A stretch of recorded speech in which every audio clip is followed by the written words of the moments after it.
Alors, qu'est-ce qui a retenu notre attention cette semaine? C'est qu'on a l'or qui a dépassé le 2700 l'once. On a le Dow Jones qui a fracassé un nouveau sommet, ainsi que le S&P 500. Alors, on va les analyser un peu plus loin, là, techniquement parlant. On a aussi trois entreprises qui ont déposé cette semaine le résultat et on a eu des belles surprises. Alors, fait qu'on va aller les voir techniques. Et cette semaine, ben, on a terminé la semaine des options du mois d'octobre. Alors, c'était quand même une semaine qui a côté positive. Vous savez, dans la semaine des options, c'est toujours un peu plus volatile. Et cette semaine, il y a 20% des titres sur le S&P 500 qui ont fait un nouveau haut d'année et zéro dans un bon marché, dans un bon année. Alors, ça démontrait que vraiment le marché était très fort. Dans mon direct de mercredi, parce que vous savez, maintenant, on est rendu le mercredi en direct sur notre chaîne YouTube, je vous ai fait une petite mention Dog of the Day parce que dans un titre qu'on va analyser tantôt, qui a déposé ses résultats, c'est un titre qui avait un très fort dividende et qui faisait partie des Dog of the Day. Alors, et j'ai fait dans la vidéo, c'était Walgreens. Dans la vidéo, je parlais que parfois acheter un titre avec un fort dividende, quand tu regardes pas l'ensemble, le reste, là, ben, c'est parfois d'argent. Comme Walgreens nous l'a présenté. Et par la suite, ben, Walgreens a perdu 65% de sa valeur. Alors, c'est important de bien analyser nos titres boursiers. Puis vous savez qu'en octobre, le marché tremble.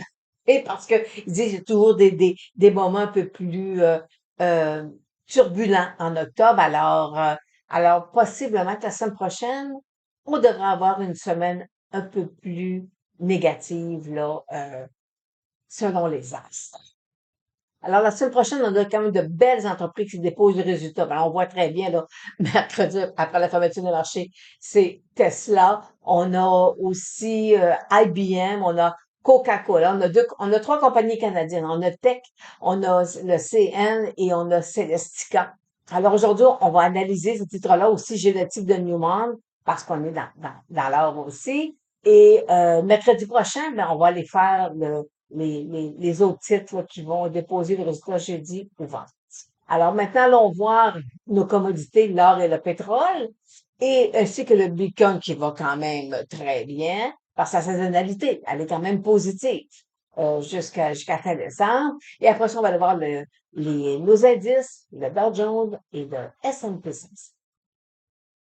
Alors, débutons avec l'or qui est dépassé le 2700 l'once. Il nous a fait un nouveau sommet à 2722,46. Écoutez, on n'a rien à dire, là. Tout est beau, toutes les moyennes mobiles 200 jours à haussière. Alors, fait qu'on voit qu'aujourd'hui aussi, les gros titres ont bougé, là, Barrick Gold, Newmont, tout ce qui est, puis forcément, il fallait être présent dans le secteur pour profiter de cette hausse d'aujourd'hui, parce qu'on avait quand même lagué pendant quelques jours. Alors, pour ce qui est du pétrole, il est sorti hors de son triangle, il est sous sa moyenne mobile de 100 jours, et il a même cassé sous le 69 le baril. Et vous savez, je ne suis pas haussière sur le pétrole.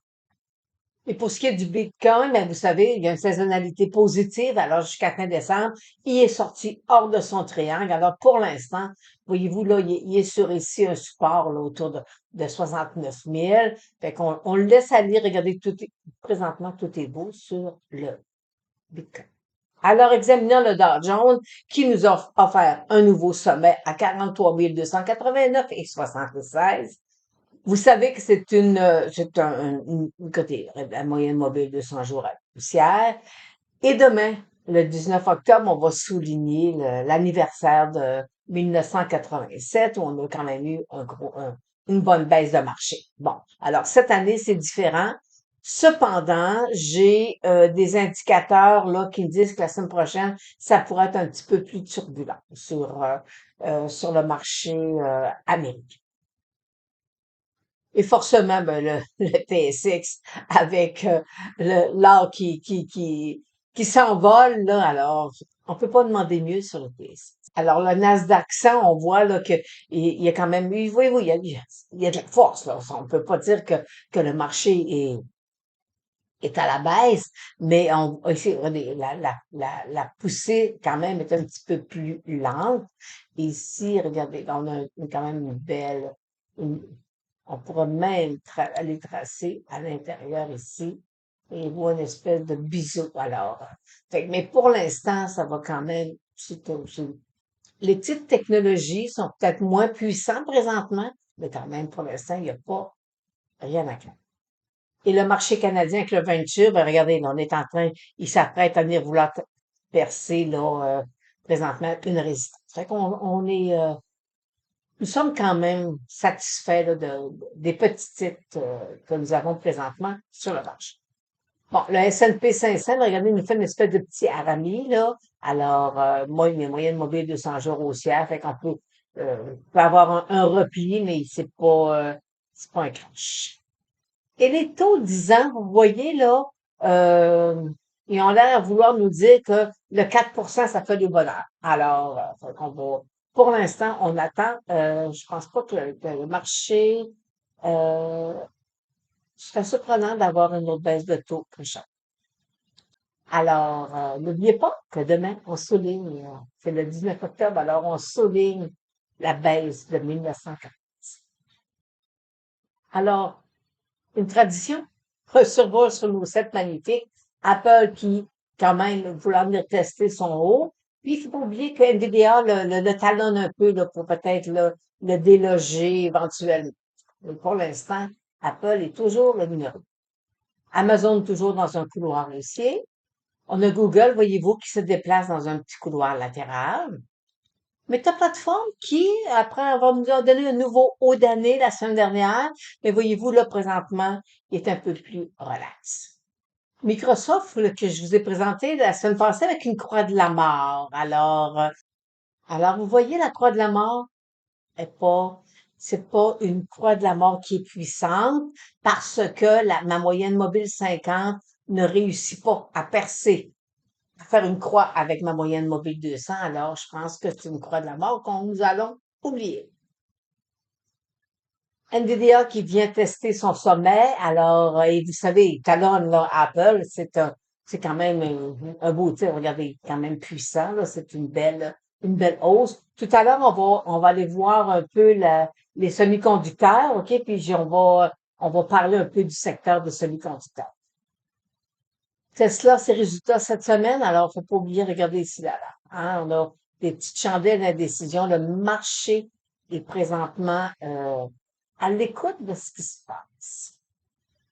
Alors, allons voir maintenant les trois titres qui ont déposé le résultat cette semaine et on a eu deux belles surprises vraiment super intéressantes.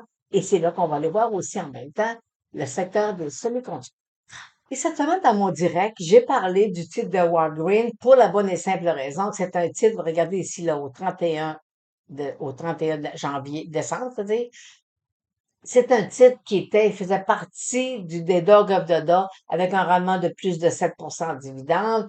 Et je sais que ça en a parlé beaucoup sur les réseaux sociaux. Et regardez, le titre, là, c'est du technique. Là. Le titre n'a jamais été capable de dépasser sa moyenne mobile 200 jours. Il a continué à glisser. Et là, il a descendu, écoutez, là, euh, sous les 9 à 8 quelque chose. Alors, c'est un titre qui a perdu 65% de sa valeur. Alors, la question qu'on se pose, est-ce que c'est intéressant d'aller chercher un titre qui a un dividende de 7% quand on sait très bien qu'il y avait quand même, le fondamental était pas fameux, là, avec, sur le titre, et avec la baisse que le titre fait présentement, ben, ça va vous prendre combien d'années à être capable de récupérer? Juste la baisse sur le titre. Alors, fait que parfois, il faut quand même aller vérifier. Le ratio d'endettement, c'est un point parfois qui peut vous guider, vous dire, OK, il y a une petite alarme là, qui va sonner. Alors, Netflix, très bons résultats, plus d'abonnés, tout est beau. OK, tout est beau.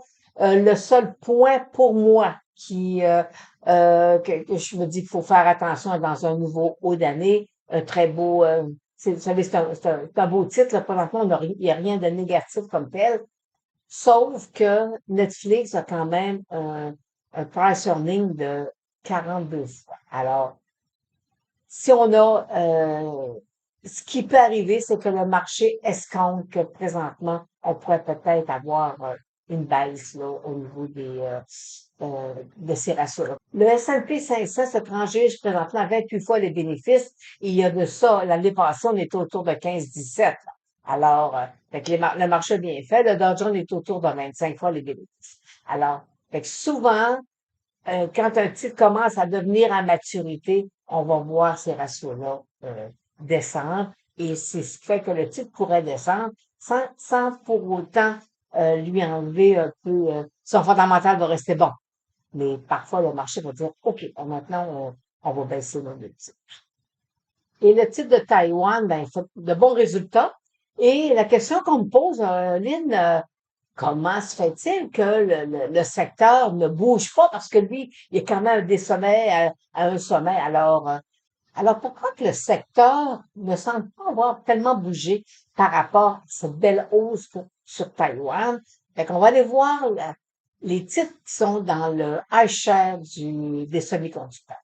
Alors là, je vous emmène sur le site de Dorsey, c'est un site payant. Et regardez, les plus grosses positions sont NVDA à 8%, parce qu'on le connaît plus, Qualcomm. Et regardez là, ici, là. Taïwan est à 3,71%. Il est loin dans la liste. Il n'est pas dans les 10 premiers. Alors, il n'est pas dans le top 10 qu'on appelle. Alors, fait que c'est ce qui fait que parfois, on peut avoir un bon titre, mais qui ne fait pas partie de l'indice et de son ETF. Alors, maintenant, allons voir l'indice et son ETF. Là, on est sur l'indice semi-conducteur et on voit, regardez, à partir d'un nouveau sommet, il a descendu, il rebondit, mais pas capable d'aller un peu plus loin que ça. Alors, fait qu'on, moi, personnellement, dans les semi-conducteurs, le titre qu'il faut faire le plus attention, c'est Qualcomm. Alors, qui est sur Faiblesse. Et si je regarde, voyez-vous, son ETF, son iShares, c'est-à-dire, regardez, on est présentement à l'intérieur d'un triangle. Il est encore au-dessus de sa moyenne mobile 200 jours. C'est bien parfait. Mais advenant le cas qui casse sous sa moyenne mobile 200 jours, à ce moment-là, voyez-vous, on a quand même des supports qui l'attendent. Alors, fait que pour l'instant, ma ligne de tendance à long terme est là. Et on voit que le secteur a perdu la force. C'est tout à fait normal qu'à un moment donné, le secteur soit un peu plus au ralenti. Et voyez-vous, même son Ishimoku nous le mentionne. Alors, regardez, on a quand même ici une très bonne résistance. Si jamais il cassait ces nuages-là, à ce moment-là, regardez, on n'a pas grand-chose qui l'attend, là, 180, 160. Alors, faut surveiller notre secteur. Alors, débutons avec le titre de Celestica, qui va déposer ses résultats cette semaine, un titre sur le marché canadien. Alors, voyez-vous ici, il a fait un double sommet. Et présentement, regardez, ça, c'est négatif. Et tout ce que je veux, je vous ai mentionné ici, je mets les trois indicateurs. Pourquoi je mets les trois indicateurs? Vous savez, les gens qui sont dans ma formation, le générateur de gains, notre formation qui est gratuite, la règle de trois est très importante. Alors, et lorsqu'on a trois indicateurs qui nous indiquent qu'on est soit en surachat ou survendu, à ce moment-là, faut faire attention à notre analyse. Alors, nos trois indicateurs, le stochastique, le RSI et le MACD sont tous les trois dans une zone de surachat. La probabilité que le titre se replie est quand même plus grande avec trois indicateurs qui vont dans le vent.